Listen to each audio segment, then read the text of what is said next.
Welcome to Sports Wrap Online. I'm Joe Schmit along with Tom Pelissero from 1500 ESPN. We're out at Winter Park where the Vikings just announced that Chris Cook will remain on the 53-man roster, but he won't be playing. So in other words, Tom, what I get out of it, he's going to hold on to a roster spot, but he won't play.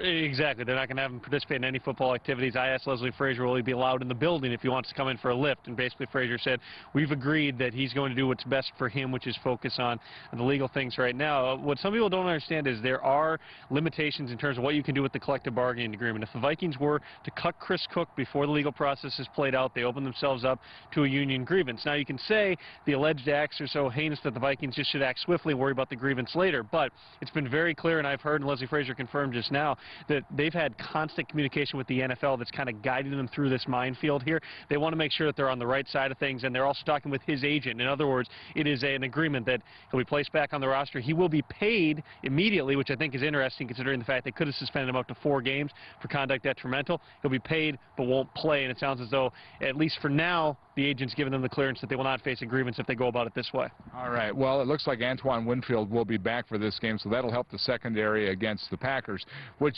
brings up a good point. I think that this team, the bye hit the Vikings at a pretty good time. 1, you're going to get Winfield back. 2, you get another week for Percy Harvin to get better. Anthony Herrera, probably still a question mark. But do you think this was a good bye for this team coming off a win, too? Well, I mean, you could also argue they could have used that bye after about week 3 after they've blown 3 second-half leads in a row. You know, they're 2-6 at this point. Who knows how much they can actually get out of the second half of the season, but you want to continue to see development in your younger players. You want to continue, if you're Leslie Frazier, to see guys competing. And they did that in Carolina. They came out with a win. The core guys you look at, Ponder, Peterson, Harvin, Jared Allen, those guys are still playing hard. They're setting the example for the rest of the team. Yeah, they get a little bit healthy here. I don't know, though, if Antoine Winfield's presence is really going to slow down the Packers. Based on what I saw yesterday, they're going to be in some trouble. Without Chris Cook, you're still talking about Asher Allen playing, maybe Marcus Sherrills, maybe even Brandon Burton, depending what direction they want to go with that corner core. That's a depleted group right now. You covered the Green Bay Packers, so you know all about the mystique of Lambeau Field. I asked Leslie Frazier today how Ponder will do at Lambeau Field on Monday night, and he said he'll handle it because he's handled everything so far. However, you've been around long enough. That's a little bit different. That ramps it up. That's bigger than Florida State. It is, and you know, I don't know that it's as loud because you don't have 100,000 people in there. You got 65,000 or however much Lambeau Field holds. They drink a lot. They absolutely do drink a lot. You got to watch their asses as they moon you, getting onto the bus and all that stuff. There's all sorts of things that go into playing in Green Bay, but it's a division game. I think that Christian Ponder, though, is a guy who's so even-keeled. That's one of the biggest compliments that everybody around gives him. Teammates, coaches, everybody, is his demeanor is the same week in, week out, play in, play out. He's the same guy. The real question to me is not how does he handle Lambeau Field, it's how does he handle facing this defense that last time Charles Woodson had 2 interceptions.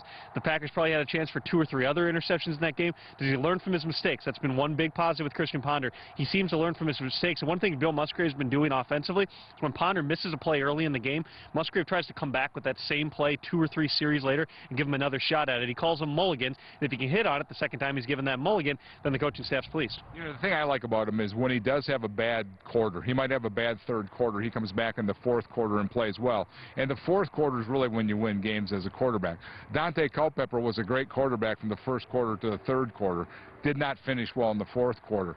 I know it's only been a small sample, 2 games, but the way he plays in the 4th quarter has to be maybe, besides his 3rd downs, the completions, the most positive thing that he's done. I was going to say those 2 things kind of fit together, 4th quarter and 3rd downs. You're talking about high leverage situations.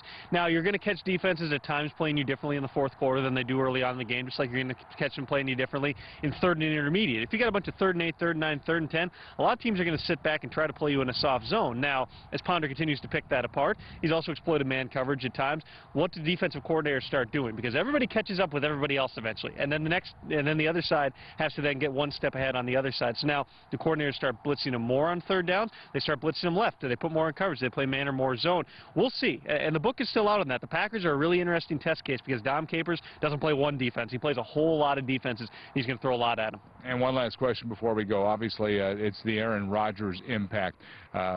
Vikings have had some great defense this year at times. They've obviously put some pressure on the quarterback.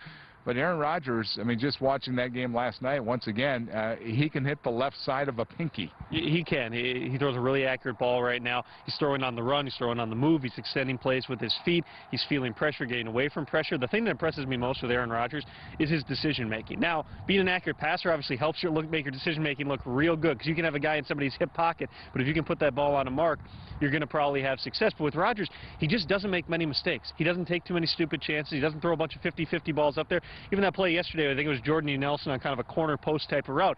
Rodgers throws that ball up, and it might look like he's floating the ball down the field and taking a chance, but he knows where Nelson's break's going to be, and he knows what the defender's going to do.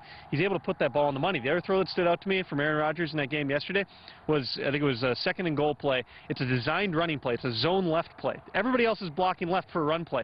He's got Greg Jennings with a 3-yard cushion on the right. He puts it in the one spot to the back shoulder that he possibly can.